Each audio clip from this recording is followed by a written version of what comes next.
Hello दोस्तों, जय श्री कृष्ण, राधे राधे। दोस्तों, आज की कहानी है अब बेटे भी हो गए पराए। सुनिए एक दिल छू जाने वाली कहानी। दोस्तों, भागलपुर के एक सबौर इलाके में रहने वाली 69 वर्षीय कुंती देवी अपने एक रिश्तेदार से मिलने देहरादून गई थी और वापस आने पर उन्हें पता चला कि उनके बेटे ने उनके घर पर कब्जा कर लिया है।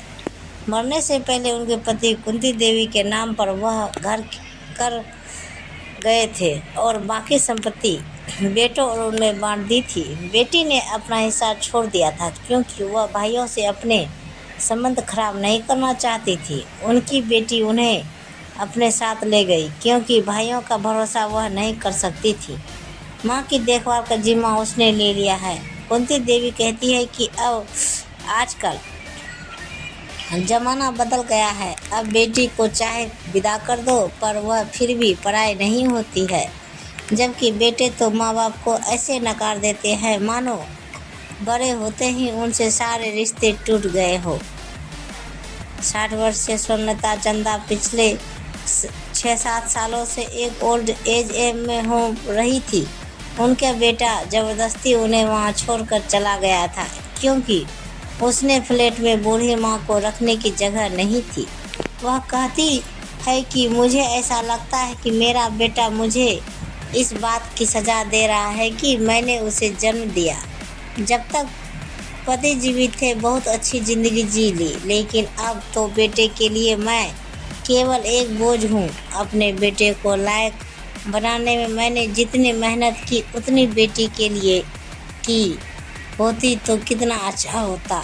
मेरी बेटी एक फ़ोन करते ही दौड़ी चली आती है और जो हो सकता है करती है। आज भी बेटे के जन्म पर ही मनाई जाती है, खुशियाँ बांटे जाते हैं। जन्म लेते ही माता पिता ही नहीं, परिवार के अन्य लोगों के चेहरे पर भी एक चमक आ जाती है।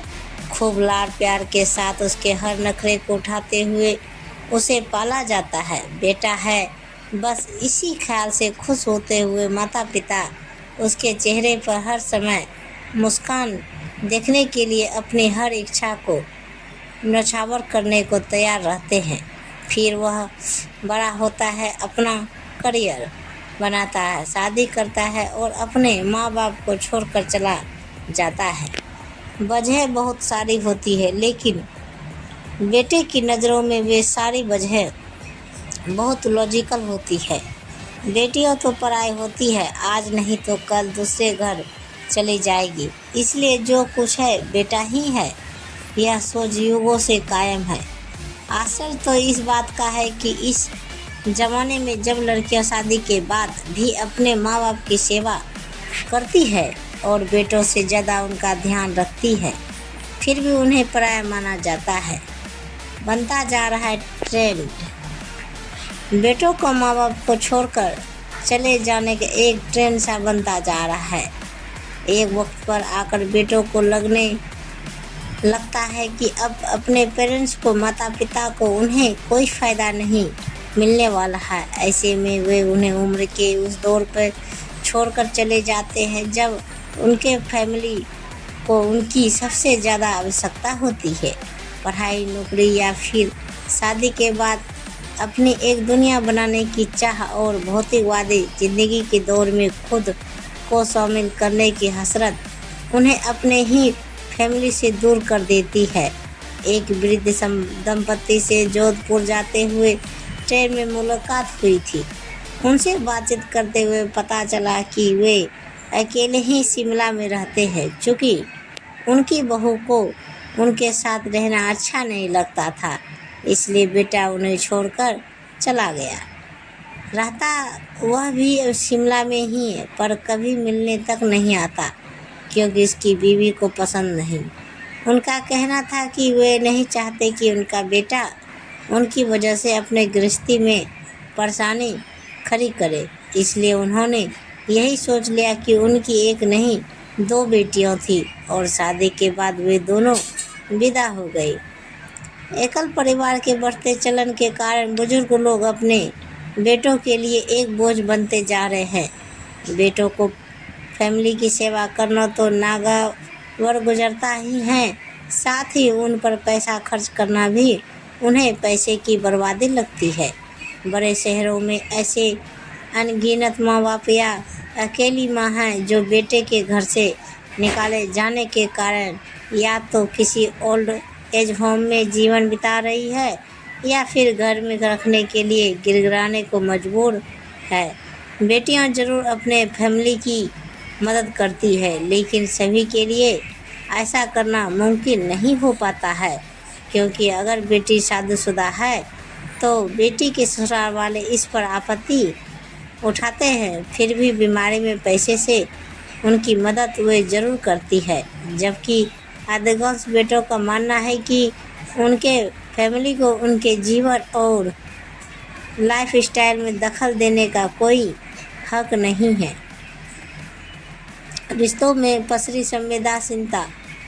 तो नई दिल्ली के फोर्टिस एकॉर्सेज हार्ट इंस्टीट्यूट की सीनियर साइकोलॉजिस्ट डॉक्टर भावना बनमी के अनुसार मूल्यों या संस्कारों से कहीं ज़्यादा संवेदनाओं में तटस्थता आने की वजह है भारत का बदला हुआ सामाजिक संस्कृति और प्रोफेशनल सेटअप। भारत अब एक ग्लोबल कम्युनिटी बन गया है और उसकी वजह से आपसी संबंधों में एक पटकथा आ गया है। बढ़ते अवसरों और बहुत कुछ जल्दी पा लेने की चाह में गांव, कस्बों और छोटे शहरों में रहने वाले लोग शहरों या विदेशों का रास्ता पकड़ रहे हैं। बढ़ती भौतिकता के चलते उनकी सोच सेल्फ सेंटर्ड हो गई है।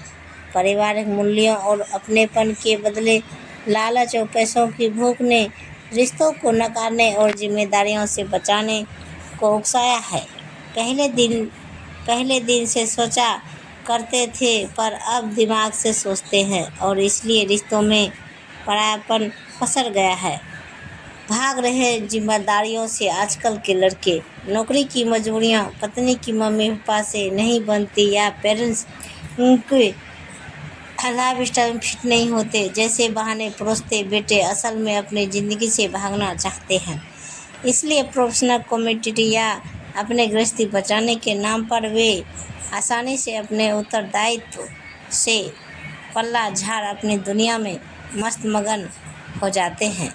वे बूढ़े माता पिता जो सारी ज़िंदगी अपने बेटों के सुखद भविष्य के लिए सब कुछ दांव पर लगा देते हैं, वहीं एक दिन उनके लिए आउटस्टैंडेड हो जाते हैं और उनसे पीछा छुड़ाने के लिए बेटों के पास मजबूरियों की लंबी फिरस्ती होती है और माता पिता तब भी उनके परायपन को जस्टिफाई कर नाम आंखों से यही कहते हैं कि मेरा बेटा ऐसा नहीं है, वह तो उसकी मजबूरियां थी इसलिए हमें छोड़कर जाना पड़ा।